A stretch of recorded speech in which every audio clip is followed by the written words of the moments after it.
Welcome back, you beautiful souls. Thank you so much for joining this conversation, because this might be one of the most important that we've had all year, or ever, for that matter. I think a lot of people have the dream of being successful in their career, obviously, and also raising a family. It's a lot to balance those two important aspects of life that demand so much of your time. But it is double if you think about it. So however, more and more women are finding themselves at a crossroad that requires them to almost choose between investing in their career or investing in their family. Well, today we're going to discuss career versus family, this dilemma, with our very esteemed panel consisting of business consultant Heike Kannemeyer, director and COO of Mrs. South Africa, Marlene Reddy Ribeiro, as well as a very familiar face on your afternoon TV screens, and we don't mind that because we love seeing that face. It's media personality Palesa Temba. Well done, guys. Thank you so much for being, I say well done in a general sense for just being awesome and amazing, but for being here this early on a Monday morning, we really appreciate it. This is going to be a very important one for you to be involved in as well. So please, we encourage you at home to join the discussion, share your thoughts, any insights, anything that you've experienced firsthand. Let us know. 063 408 8863. Wow, guys, are we gonna solve the problems of the world? Because I think we'll try. Well, the thing is, you're kind of getting it right in your own lives, which is why we've invited you here at various stages of that kind of developmental arc. Heike, maybe I can start with you. Have you reached that gateway? Because I would imagine every woman is forced to go through this gateway at a point to decide, okay, am I going all in career, all in family? And it's not for just thrills that you decide to set family aside. You've got dreams, you've got hopes, you want to achieve things. If anything, you want to set an example for your daughter. Exactly. How do you approach this question in your life? How have you been able to kind of wrestle with this conundrum? Yeah, so I think for me, I am really thankful that I was able to dedicate at least 8 to 9 years of my life to my career, starting off.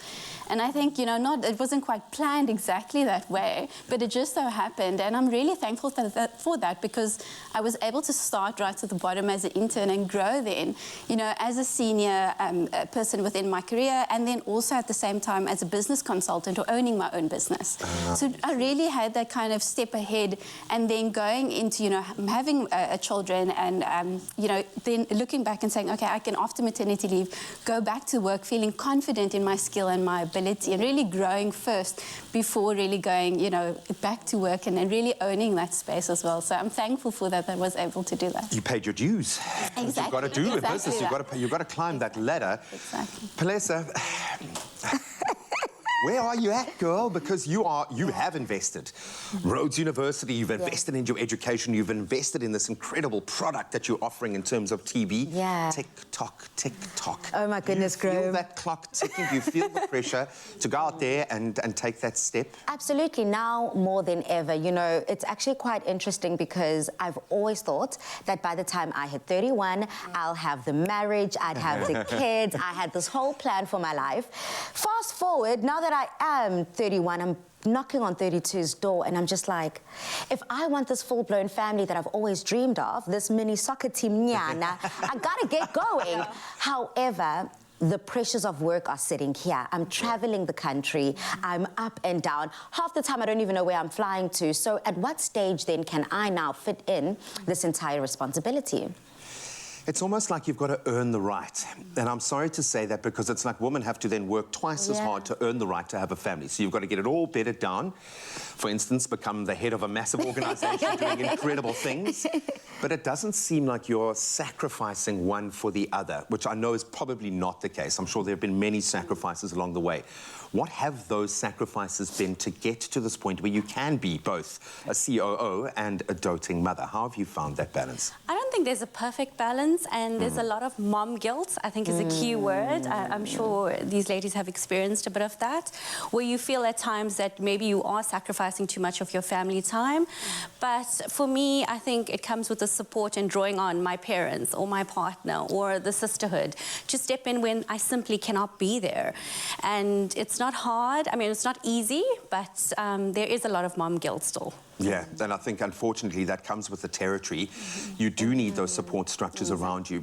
I want to look at the bigger picture, because For men, you become successful, you attract a wife to you. You attract these things to you the more successful you are. As a woman, the more successful and achiever-driven you are, suddenly men are terrified of you. Exactly. Yes, I agree. And I can understand that. I love the fact that I'm watching my wife hit her straps now. She's starting to come into her own, but it means we've both got to work twice as hard to provide that structure, because while she's working, I can't be working. Yeah. We've got to find that balance. What do you think a woman should hold firm in her head in terms of what she is striving for to find that balance? Because surely to be successful in business, you've got to be hungry.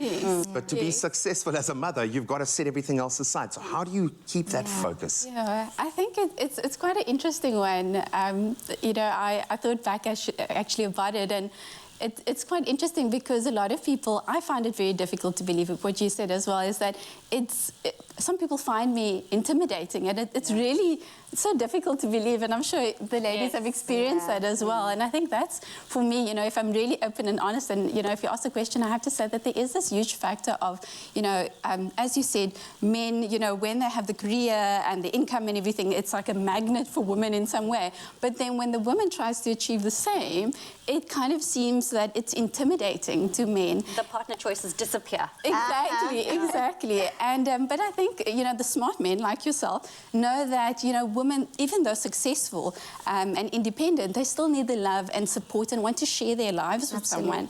And so I think that's the important thing to remember, and I think that's amazing that you're able to do that, is celebrate and find that balance. I think that's key, and I'm thankful in my own life with my husband as well, that he, you know, if I need to be here, someone needs to take care of our 4-year-old, you know, and make sure that he's up for school and gets going, everything. So, yeah, I think there is definitely to finding that balance and the right partner. And I think a lot of people don't realize that there's so many sacrifices that need to be made along the way. So even pre-family stage, which I suppose a lot of people kind of tap into the late 20s, early 30s, that even before that, there's sacrifices that need to be made. Family planning, making sure that one doesn't fall pregnant too soon, you know. You always have to have your eye on the prize, because for a woman, it's not only that physical kind of time and that toll that it takes, but there's a psychological toll that it takes. So there's so many dynamics, so many things that you need to think about when starting a family or wanting to kind of even and then you've got to work twice as hard to be paid half as much as a man, just as your reward.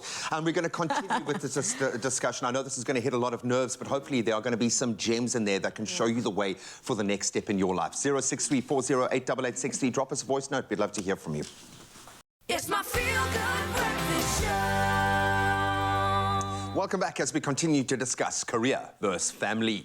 Must it be a binary choice? That is what we're asking this morning. I think for many women it seems to be a very tough question imposed on them by society. Well, it's time to delve a little deeper into the career versus family dilemma. And we're joined once again by a business consultant, Heike Kannemeyer, director and COO of Mrs. South Africa, Marlene Reddy Ribeiro, as well as media personality and Afternoon Express presenter, Palesa Tembe. And we, of course, encourage you guys to join the conversation. We'd love to hear your thoughts and your experiences firsthand. 063-408-8863. In fact, let's start with that. Here is a note that came through from Tembe. Let's hear from her. Morning. Temba from Cape Town. So I will try to balance them both, man. I'll try to multitask. Multitask is everything, man. Happy Monday, guys. He has the faith, man. He has Absolutely. the confidence. But that's simple. Yeah. What have you been doing wrong, guys? Just get it right. Let's hear one from Jocelyn. Good morning, my Expresso family. Morning. Thank you for the opportunity. I would balance both. You know why? Because family comes first. Thank you, Jocelyn. Have a bonus. Bye. Thank you, Jocelyn. I suppose that's the reality. You've kind of just got to get it right. You don't really have a choice. Just keep trying. And also, it's quite nice to hear Temba from a male's perspective, like male getting into this conversation, because a lot of the time it's quite female heavy and it's up to us to make all the decisions. I'm so keen to hear from the men. It's a dual thing, and I'm figuring this out only at the young age of 43 or however old I am right now. I've got to ask you this, Palesa, because this is a ticking clock, you know, and we joke about it, but that is the reality. Physically, you can only wait so long. What's the plan? Is there a cut-off date? How do you approach something as crazy as this, not to completely freak you out, but Yeah, no. how are you Oh my approaching goodness. it now that you are approaching that kind of 35-year-old Threshold, yeah. threshold? Absolutely, G. I think right now it is starting to dawn on me. It's like the alarm bells are ringing. Funny enough, I actually was working very closely with also someone in the entertainment industry, and she just had come back from the doctor, 38 years old, and she was like, the doctor says that that's it. The eggs that I do have are not even good enough to be fertilized. So she was like, Pally girl, get on it. Yeah. And, but now then there's so many other questions, because do I feel like I'm at the right stage of my career to make that jump? A lot of people are like, it's your time, girl. Yeah. Don't get, you know. And our industry is big for that as well. Our You've industry got to is, capitalize on your you career, have to yeah. capitalize when it's your time. So do I have an alarm bell? No, not yet. I don't have a number. However, do I want to start yesterday? Yes, I think now it's time. I know my mom's watching. We are aware that it requires two to create a takes baby. two to that's tango. That's a whole different conversation here.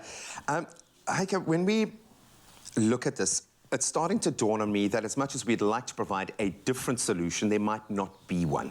That this is the reality, that you've got to find a way. So striking that balance, hitting that millisecond timing of career and then family, what financial plans need to be put in place? Let's get practical here.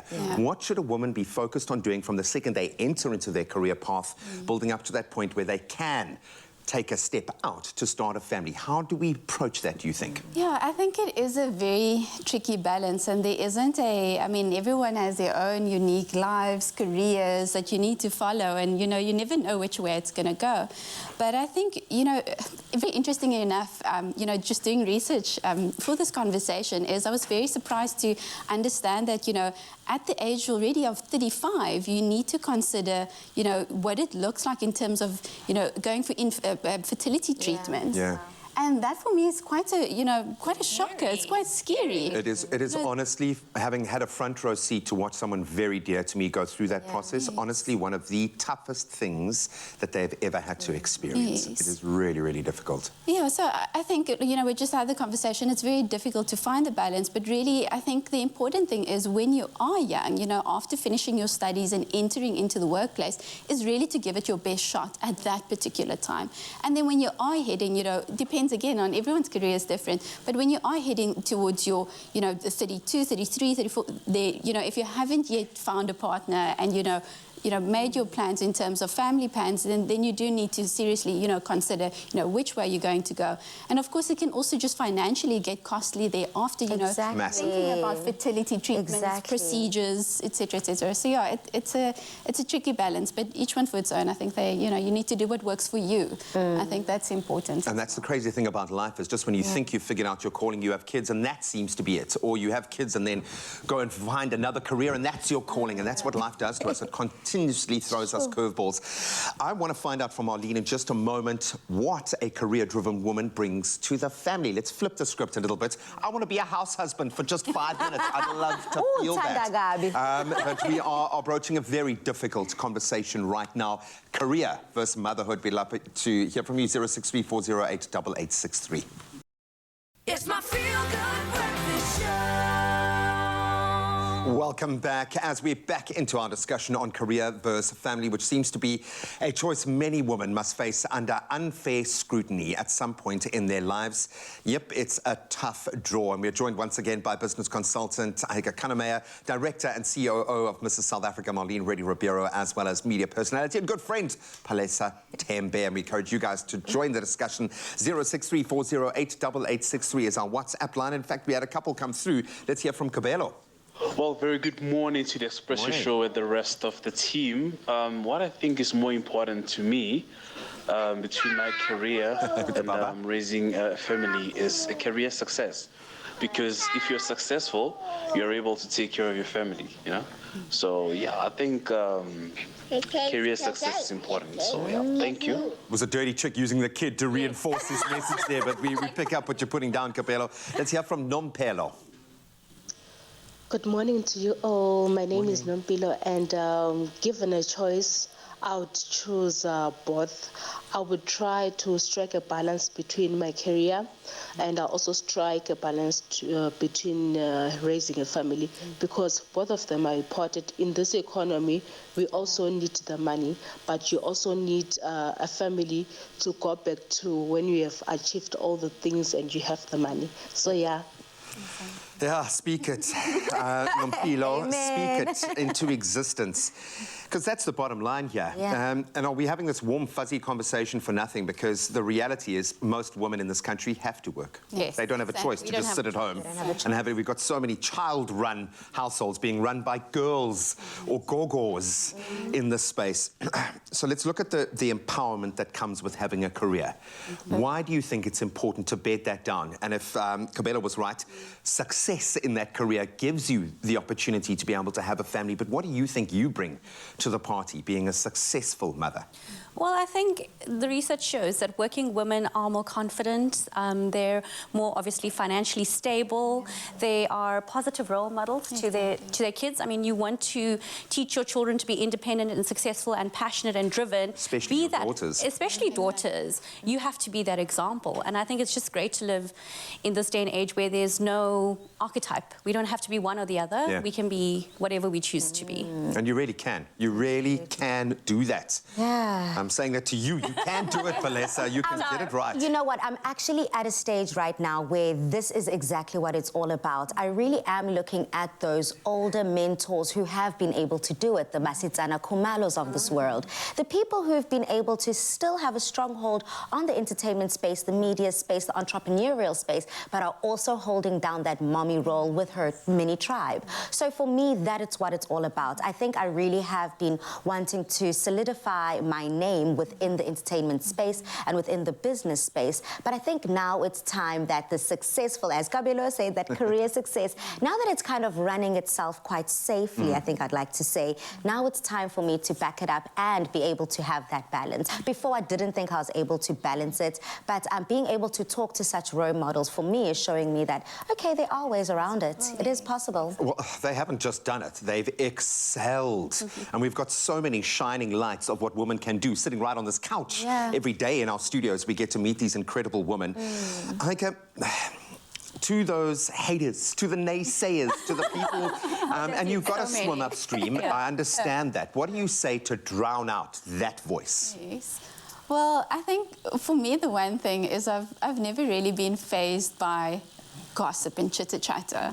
I've always been very much focused and I've never really got into those conversations. So I think the one thing I would say is for what I've done is I've always just remained focused on what I wanted and where I was going. And also just sometimes working quietly alone, so that, you know, we don't have to shout out what it is we're doing and what we're working on and what we want to achieve. Because then people kind of they want to give their opinions. People like to talk. So I think it's very much just, you know, staying focused. And then also, like Pailisa said, you know, surrounding yourself with like-minded women. Building a tribe around you that helps you, gives you tips on the daily, because that's when you have the challenges. You know, it's like, you know, kids sick, you know, have a meeting, what do I do? How do I balance this? And it's nice to be able to just connect with someone and say, you know, this is happening. Okay, so why don't you do this? You know, just to have that like-minded women and community around you to support you and advise you as you... Because as much as history doesn't tell us, you're not the first woman to excel in business or in politics or in another career and have children. It's either your circle is uplifting you or... Exactly. And I actually wanted to find out from the ladies, you spoke about mom guilt earlier. I get like sibling guilt or like family guilt. We are missing birthday parties already. I'm missing funerals. I'm missing weddings. I can't imagine missing a ballet recital. How do you handle that? I think it comes to priorities. What's important? Because there's so many... I mean, my son is in high school right now, so every week there's something important that's happening. So you really have to sit back, look at the term plan and say, okay, I can't miss that, but that Gran can go to, or that, you know, Dad can go to. You can't be there everything. It's just impossible. And this creates special moments for the rest of the family as well. But it's they're happy to step in. Effort. Okay, I'm going to end off with one thing for you, Marlene, because I heard about your Mrs. SA Dear Bella National Sanitary Pad Drive. As a father of a daughter, every girl child in this country should be receiving free sanitary products Yes, every amen. day. Say Can we just say louder. that, please? How can we help you? So we're incredibly excited. As you know, our finalists raise funds for our official charities on a yearly basis, and it's a strong pillar of Mrs. South Africa, is giving back. And last year we raised about 400,000 rand. Wow. And part of that went to Women for Women, and their focus is obviously period poverty, and they took hands with Dear Bella, which is a cause close to our first princess, Roxy, her heart. And they managed to deliver sanitary pads to about 25 organizations nationally, including correctional facilities, schools, high schools, everywhere from the Western Cape, Limpopo, Mpumalanga, KZN, and in Gauteng, everywhere from Soweto to Shoshanguve, and that's been happening over the month of August. And this year, our finalists will once again be raising funds for our charities, soccer and cancer, taking hands with our headline partner, the Pangela Group, and making a difference. And they have big shoes to fill, building up to crowning on the 11th of November. I love it, and I love the fact that this show offers women a gateway to find themselves again, connect with their passion, their calling, and go out there and make their mark on the world. It's been the best thing. Absolutely love it. While this always is a bit of a lesson in privilege for me, just take into consideration that so many young girls aren't even getting to school because of period poverty. There are things that you can do every day that don't require you to change the whole system. Just help one person, help one girl child realize that she can have it all. She can have a family, she can have a career, and she can absolutely crush it like these ladies. I don't want to say Happy Women's Month because there's not a huge amount to be happy about in terms of what women go through in this country, but stay strong and thank you and enjoy the rest of Women's Month because you've earned it. Thank you so much to all of you for being a part of the conversation.